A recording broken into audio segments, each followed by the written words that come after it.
É a tecnologia que permite o Bitcoin existir. E talvez Bitcoin hoje esteja aí com uma fama não muito boa pelo número de piramideiro que está usando o Bitcoin para aplicar golpe, mas não tem nada a ver. A blockchain ela foi sim sugerida dentro do paper que originou o Bitcoin, mas hoje percebe-se que blockchain na verdade é uma das maiores invenções desde o surgimento da internet. E é ele que a gente vai estar estudando aqui neste vídeo. Outra coisa para a gente poder entender o que é a blockchain é primeiramente entender quais são os desafios que ela tem, o que ela está tentando resolver e quais são os desafios que ela tem para conseguir isto. Primariamente, a blockchain ela serve para transferência de dinheiro ou de valores através da internet, de forma confiável. Como é que funciona hoje, então, a transferência de valores? Vamos supor que tem aqui uma pessoa A no Brasil e ela quer transferir um valor para uma pessoa B que está lá na Alemanha. Como é que ela vai fazer isso? Primeiramente, ela vai precisar, no meio do caminho, ter alguém de confiança, um agente aqui de confiança, confiável, que ela possa enviar o dinheiro. Esse agente de confiança vai fazer o quê? Ele vai deduzir uma taxa. Tá? Esse agente ele pode ser aí um banco ou uma entidade que transfere dinheiro para outro lugar. Ela vai deduzir uma taxa, tá? Menos taxa, vai enviar depois de uns 2 ou 3 dias, vamos botar 3 dias úteis aqui, que é o que geralmente demora, vai entregar esse dinheiro para B lá do outro lado do mundo. Então, quais são os desafios aqui, o que a blockchain está tentando resolver? Em primeiro lugar, ela está tentando eliminar esse cara aqui do meio, tá? De forma que a transferência seja direta de A para B. A segunda coisa é reduzir a taxa, não é eliminar a taxa, é reduzir a taxa. Então, na blockchain, quando você faz uma transferência, tem taxas. Só que a ideia é que seja muito menor do que a taxa cobrada aí, ou praticada por um banco ou uma entidade financeira. E o terceiro desafio é que não demore tudo isso aqui, tá? 3 dias é muito tempo. Então a ideia é que você consiga transferir dinheiro de forma instantânea ou quase instantânea. E para conseguir resolver esses problemas e passar por cima desses obstáculos, a blockchain ela implementa algumas coisas. A gente vai ter que entender aqui. A primeira coisa que a gente tem que entender é o livro-razão. Você já ouviu falar de livro-razão? É um conceito de contabilidade e as empresas geralmente têm um livro-razão lá com o contador.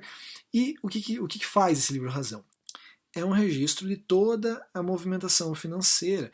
Então ele vai dizer todo o dinheiro que foi de um lado para outro, da onde saiu e para onde foi e quanto foi enviado. Na blockchain, a ideia é que exista um livro-razão e que esse livro seja público e aberto para que qualquer pessoa possa averiguar. Então, para poder explicar melhor esse livro-razão, a gente vai considerar aqui um cenário em que tem 4 pessoas tentando transferir dinheiro umas para as outras. Nesse nosso exemplo aqui do livro-razão, o A vai começar com 10 reais. Então é o estado inicial aqui de A. 10 tem 10, A tem 10 reais. E o A ele quer enviar 5 reais para B. O que o A faz? O A ele vai transferir 5 reais para B, mas na verdade ele vai precisar incluir nesse livro-razão uma transação. E vai ter que dizer que A está transferindo para B 5 reais.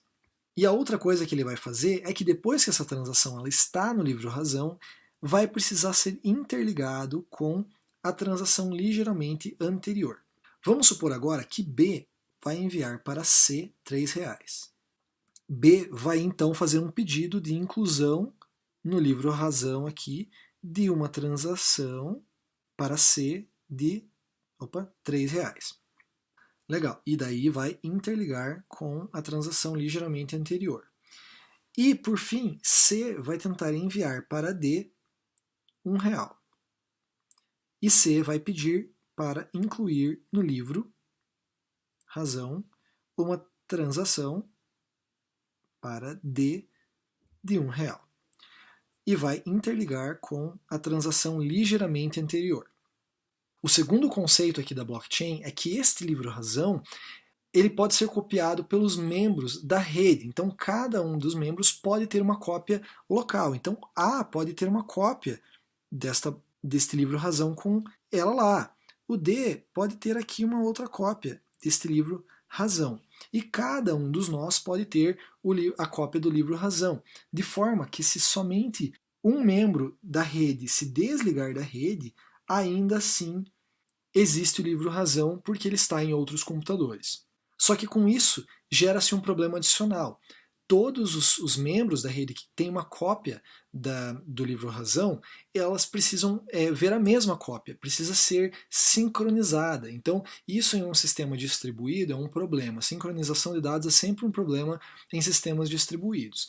E a blockchain funciona deste jeito. Cada membro aí pode ter uma cópia e tem que ter um jeito de garantir que essa cópia seja sempre idêntica em todas as pontas e que ninguém possa simplesmente ir editar maldosamente as transações para benefício próprio. Como é que isso então é resolvido? Aqui, então, é o terceiro conceito da blockchain, que são os mineradores. E para isso eu vou mudar um pouco o desenho aqui. Vamos supor que A e D são membros mineradores. Eles têm um papel importante aí na rede, tá? E eu já vou explicar o porquê. Quando B vai tentar fazer uma transação para C, o que acontece? Ele vai, vamos supor que transferir os mesmos R$3 para C. Ele vai incluir no livro razão uma transação dizendo, olha, eu estou transmitindo R$3 para C. E ele vai jogar isso na rede para todos os membros. Os mineradores vão ver que chegou essa transação nova, tá? que B está tentando enviar para C R$3. Mas veja que ainda não foi feita a ligação com a transação anterior. Tá? Não é possível adicionar essa ligação com a transação anterior por dois motivos. Então, os mineradores são aqueles que efetivamente têm a permissão de conseguir ligar essa transação com a transação ligeiramente anterior. E para ganhar essa permissão, eles concorrem entre si, eles estão concorrendo. E por que eles concorrem? Porque aquele que conseguir adicionar a transação no livro razão, ele vai ter uma recompensa financeira, um incentivo. Ele vai ganhar aqui, no caso, por exemplo, se estamos falando de bitcoins, ele vai ganhar uma certa quantidade de bitcoins como recompensa. Portanto, é por isso que os mineradores ficam disputando entre si. E essa disputa ela é baseada em dois princípios. A primeira coisa que eles vão ter que fazer é validar para ver se B realmente pode transferir R$3 para C, porque às vezes B pode estar tentando maldosamente enviar mais dinheiro do que ele tem, e isso não é possível. E como é que os mineradores fazem para descobrir? Como as transações são todas ligadas com a transação ligeiramente anterior, eles conseguem ir até o começo da cadeia e verificar se o saldo de B é igual ou maior a 3. Esse é o primeiro passo da validação. O minerador ele tem que verificar se B realmente tem saldo para enviar para C. A segunda coisa que eles têm que fazer é encontrar um código especial. Esse código ele é único e esse é o código que permite adicionar a transação na cadeia e ligar com a transação ligeiramente anterior. Então, os computadores, eles para conseguir encontrar esse código, não tem uma fórmula pronta. Ele é um número aleatório, randômico. Então, o único jeito deles conseguirem chegar nesse número é tentando um por um. Eles vão ficar louco tentando número por número. E é aí que acontece a competição entre os mineradores. Só que essa competição ela gasta muito tempo de processador, muito esforço computacional, que se traduz em energia elétrica e se traduz aí em tempo dispendido. Aquele minerador que encontrar o código e já validou para ver se a transação é válida, ele vai pegar esse código, vamos supor que o A encontrou o código, ele vai pegar esse código, vai pegar a transação e ele vai mandar na rede e vai falar assim, gente, para todos os outros mineradores, gente, encontrei. Nesse ponto, os outros mineradores não têm muito o que fazer, porque realmente eles vão confirmar que A encontrou o código.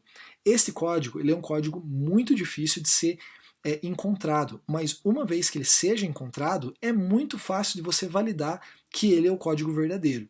Então os demais mineradores eles vão confirmar que A realmente encontrou este código e eles não têm outra alternativa a não ser adicionar na sua própria cadeia as transações que estão chegando de outros mineradores. E isto garante com que todos os mineradores mantenham a cópia da blockchain intacta, a cópia desse livro razão, que a gente chama de blockchain. Então, em inglês, Block é bloco e chain é corrente. Por que a gente chama de cadeia de blocos?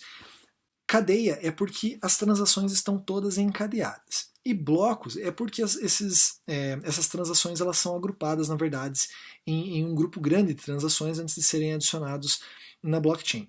Então isso são chamados de blocos. E esses blocos são todos interligados. E quem tem efetivamente a capacidade de interligar esses blocos são os mineradores quando encontram este código especial. Então pode ser até contra-intuitivo falar isso, mas o objetivo da mineração não é ganhar dinheiro. O objetivo dos mineradores, pelo menos, o motivo deles existirem, na verdade é manter a consistência do banco de dados, aí, das transações financeiras.